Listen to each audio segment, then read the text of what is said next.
Ashamar kafune daawwattoota Horn Media kun oduuwwan ijoo torban kanaati oduu waliin ana burqaayalooti. Muudama Paapaasota Harawaa Oromiyaa sabaa fi sablammoota irratti mari'achaa kan ture Sinodoosiin Bataskaana Tawaahidoo Ortodoksii Itoophiyaa waliigaltee malee adda ba'uusaa ibse. Waraanni kutaalee Oromiyaa garaagaraatti mootummaa fi waraana bilisummaa Oromoo gidduutti deemaa jiru olaantummaa fi injifannoo waraana bilisummaa Oromootiin hangammaa akka jiru maddeen keenya gabaasan.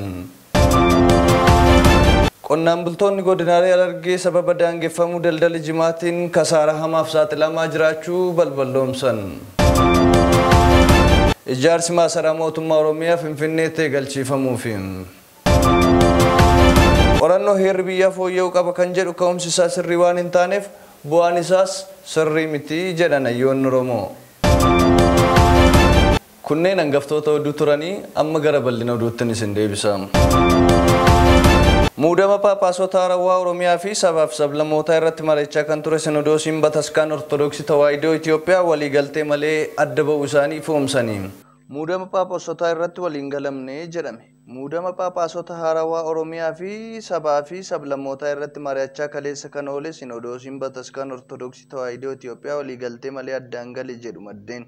Gaaffiin uummataa deebii akka argatuu fi muudamni abboota armaan duraa Paapaasota sadanii godhamee akka mirkanaa'u Abuuna Saawufiroos, Zeenaa Maarqosii fi Eustaatiyoos Daggaruun kan yaada kennaa turan Abuuna Henook, Naatinaa'el, Abuuna Yoosef, Abuuna Rufaa'elii fi Abuuna Istifaanos ta'uu maddeen keenya himan. Keessattuu Abuuna Yoosef Paapaasii Baalee muudamanii abbootii mirkanaa'uu qabaa yaada jedhu deggaruudhaan addeeffatanii falmaa turanii jiru jedhan. Barreessaan Sinodoosii Itoophiyaa Abuuna Phexros itti gaafatama waajjira Paatiriyaarkii Abuuna Abrahaam dabalatee Paapaasonni armaan dura gaaffii uummataa mormaa turan ammas muudama mormaa jiru jedhu maddeen. Abuuna Abrahaamii fi Abuuna Phexros yoo Oromoo keessa Paapaasiin dabalataa muudame aangoo keenya gadhiisna jechuun isaanii himameera. Abuuna Marqaariyoos, Abuuna Teofiloos, Abuuna Maarqos kanneen jedhaman warra gaaffii uummataa dura dhaabbachuu fi mormaa jiran ta'uu maddeen keessoo nu eeraniiru. Waraanni kutaalee Oromiyaa garaagaraatti mootummaa fi waraana bilisummaa Oromoo gidduutti deemaa jiru injifannoo fi olaantummaa waraana bilisummaa Oromootiin akka deemaa jiru maddeen keenya gabaasan. Waraanni kutaalee Oromiyaatti deemaa jiru waraana mootummaa fi waraana bilisummaa Oromoo gidduu deemaa waan jiru yoo ta'u mootummaan Itoophiyaa maqaa araaraa dhahatee gama biraatiin ammoo maqaa sakatta'insa shanii jedhuun waraana kumaatamaan gara lixa Oromiyaatti yoo babbaasu waraanni bilisummaa Oromoo haleellaa ofirraa ittisuuf fudhateen waraana mootummaa injifachaa jiraachuu isaa balballoomse. Waraanni bilisummaa Oromoo tarkaanfii wallaalessaa diina irratti fudhataa jiru itti fufee jiraachuun waraanni mootummaa aarii sanaan uummata naannoo tarkaanfiin sun itti fudhatamee dararaa jiraachuu ragooleen keenya naannicharraa arganne balballoomsaniiru.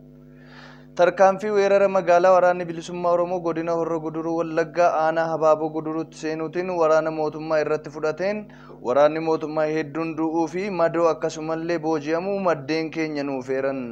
Tarkaanfii waraanni bilisummaa Oromoo fudhate kana irrifaatuudhaan waraanni mootummaa uummata nagaa rasaasaan ajjeesuu, hidhuu, dararuu fi akkasuma gochoota hamoo ta'an namoonni ijaan argan gabaasuu isaanii ni yaadatama. Qonnaan bultoonni godinaalee Harargee sababa daangeffamuu daldala jimaatiin kasaaraa hamaaf saaxilamaa jiraachuu isaanii dubbatan. Gabaasa oduu kana ayyaantu taayee akka ta'anitti dhiyeessitee jirti. Qonnaan bultoonni godinaalee Harargee sababa daangeffamuu daldala jimaatiin kisaaraaf qisaasamaaf saaxilamaa jiraachuu himan. Mootummaan hanga erginee jimaa hiriirsuu saweeffatee akkasumas qaamolee jimaa gara gabaa alaatti ergan kanarraa ayyama fuudhuun isaa rakkoo qisaasamaa jimaaf kasaaraa daldaltootaa fiduusaa dubbataniiru. Yeroo ammaa kanatti gabaan jimaa kufee jiraachuu kan himan qonnaan bultoonni Harargee jimaa olii irratti babbadaa jiraachuu kan cabe ammoo gabaa dhabee isaan harkatti gogaa jiraachuu ibsan.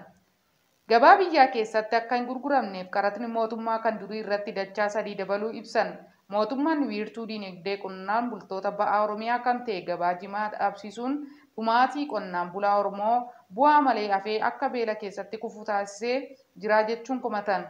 Ijaarsi maasaraa mootummaa naannoo Oromiyaa magaalaa Finfinneetti eegalchiifamuufi gabaasa oduu kana akka ta'anitti isin dhiyeessinee jirra. Ijaarsi maasaraa mootummaa naannoo Oromiyaa iddoo hooggantoonni naannoo Oromiyaa federaalaa abbootiin gadaa fi abbootiin amantaa akkasumas haadholiin siinqee argamanitti har'a Finfinneetti eegalchiifamuufi ijaarsi maasaraa kanas waggaa 2tti akka xumuramu eerameera. Ijaarsis marsaa 2 akka qabu himameera.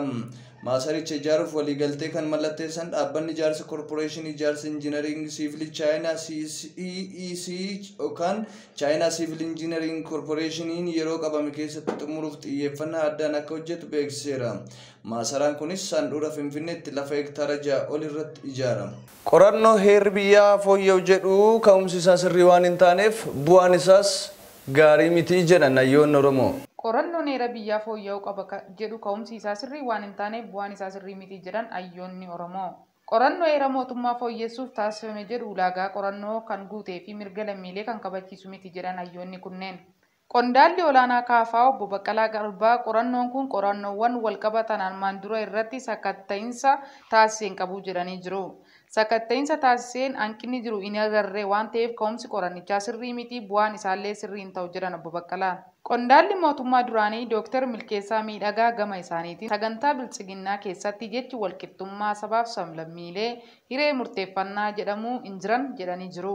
Ramaddiin koota sabarratti hundaa'ee kennamu sirrii akka hin taane bilchiginnaan amanaa kan jedhan Dooktar Milkeessaan kan hambisuuf dhaabbicha akka jedhus himanii jiru. Dantaa Oromiyaan Finfinnee irraa qabdu haquun Oromiyaa fi Finfinnee adda baasuun karoora qorannichaatis jedhaniiru. Hayyuun federaalizimii qondaala mootummaa duraanii Ambaasaadder Hiwunatuu Bilaattaa dabalaan gama isaaniitiin maddi heera mootummaa fooyyessu jedhu kun warra sirna durii leellisu deebisuuf hojjetaa jira jedhanii jiru. Osoo qorannoo dhugaa ta'e qorachuuf mirga kan qabu mana maree federeeshinii malee caasaa waamni isaa muummicha ministeeraa jalatti ta'e miti jechuun qorannichi osoo hin eegaliin kufee jedhanii jiru. Gochi kun sabaaf sablammii irratti waraana labsuudha kan jedhan Ambaasaadder Hiwunatuun akkuma waraana bara 1991 Eertiraan dhalche kunis biyyoota biraa dhalchuuf deemaas jedhanii jiru. Heera mootummaarraa keessa seensaaf keewwanni 39 hin jiru taanaanis aggaammiin biyya diiguudhas jedhan. Keewwanni 39 hundee bu'uuraa fi hiree murteeffachuu qofa osoo hin taane mirga aadaa afaan dagaagsullee of keessatti qabaachuu ibsan. Heera sabaaf sablammiin qaban irraa fuudhuun sirna nugusaa mirkaneeffachuudhas jedhaniiru. Armaan duras shiroonni akkasii uummata irratti gadi diriirfamuu yaalamus fashalaa'ee tureera. Ammas uummanni falmachuun qophii ta'uu qaba jedhanii yaada isaanii dubbatanii jiru. Oromoon ajandaa bocame kana yaadda'uu dhiisee hiree ofii murteeffachuu kan jedhu irratti xiyyeeffachuun qabsoo xumuraa gochuu qaba jechuun Dooktar Milkeessaa Miidhagaa dubbatan.